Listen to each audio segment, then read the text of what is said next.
Hello and welcome to my kitchen. In this video I'm going to show you how to make an aubergine and pigeon pea curry, also known as Tuvar Ringan no Shaak.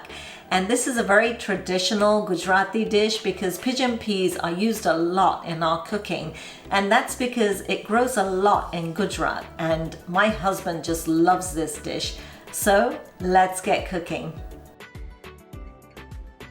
Now for this recipe, I'm using this one packet, which is 300 grams of frozen tuver, a medium aubergine, which weighs just over 270 grams, one medium tomato, which I'll chop up. For the tempering, I'll be using a quarter cup of oil, a quarter teaspoon of mustard seeds, a quarter teaspoon of hing or asafoetida. We'll also need 4 teaspoons of ginger garlic chili paste, a quarter teaspoon of red chili powder, a quarter teaspoon of turmeric, 3 teaspoons of coriander-cumin powder, and 1 teaspoon of salt. Put the pigeon peas into a colander and give them a quick rinse. Then we're going to look over them and pick out any that look like they've been eaten by bugs. So you're looking for brown stuff like that. Here's another one. Look at that. You want to take all of those out. I'm also going to rinse and cut up my tomato and my aubergine, and I'm actually keeping the core on the aubergine in this recipe, so you can keep the core on or remove it. The choice is yours, but I'm going to cut them about 2 centimeters thick. Now that all the ingredients are ready, I'm getting ready to cook, and for the cooking I'm using my pressure cooker. But if you want to cook it on your stovetop or in your Instant Pot, check out my written instructions for that on my website milhan.com. I'm going to start the heat on a medium heat, the number 5. I'm going to go ahead and add the oil, and we're going to let that heat up for a good few minutes. So the oil's been heating up for 2 minutes, and the reason I tried to do that is so that when I throw the mustard seeds in, they'll pop quickly. So let's just see if they were hot, if the oil was hot enough. And there you go, see, they're already sizzling, so that's a good sign.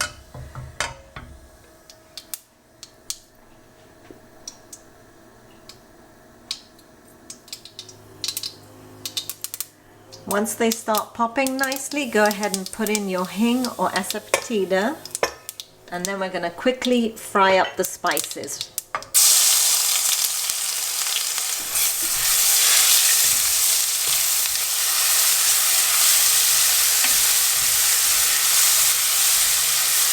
Just give that a good stir.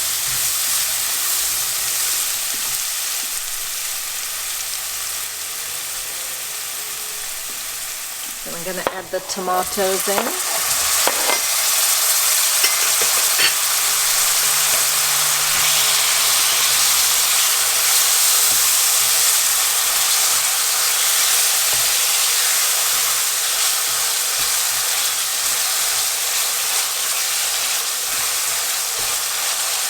And we'll let this cook for a few minutes until the tomatoes soften up.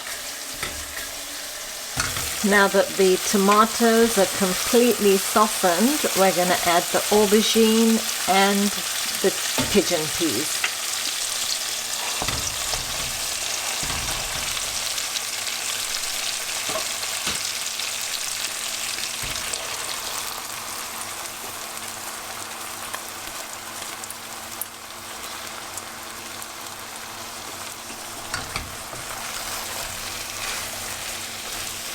And give it a good mix.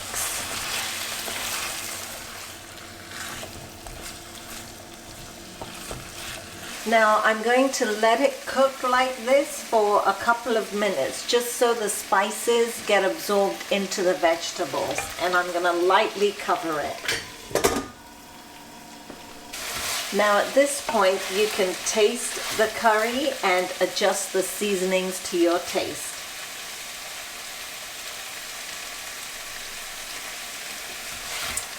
It's good. I'm just going to add a sprinkle of salt.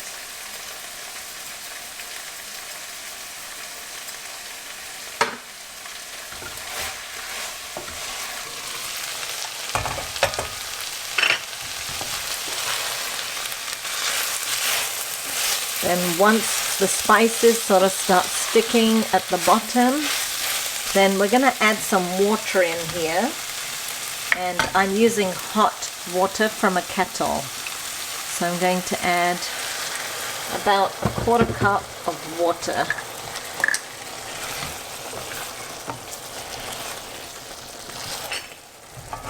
And I'm going to put my lid on and let this pressure cook. I'm going to do 4 whistles on here, which is about 4 minutes. Now, when I'm talking about 4 minutes, I'm talking about 4 minutes starting from the time the pressure cooker comes to pressure.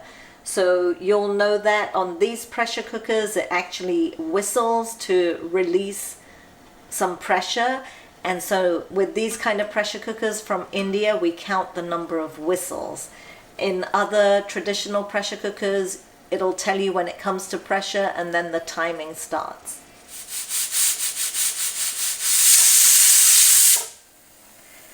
Okay, that was the last whistle, so I'm going to turn the heat off and we're going to let the pressure release naturally. The pressure has released and the curry is cooked, so now we can give it a stir. And if you feel like there's too much water in your curry, you can turn the heat on and let it cook a little bit longer. Or if the pigeon peas are not quite soft enough to your liking, you can cook it a bit longer. But these are cooked perfectly for me. So the curry is done and I'm just going to garnish it with some coriander. And remember always to stir your coriander in, otherwise it will go black.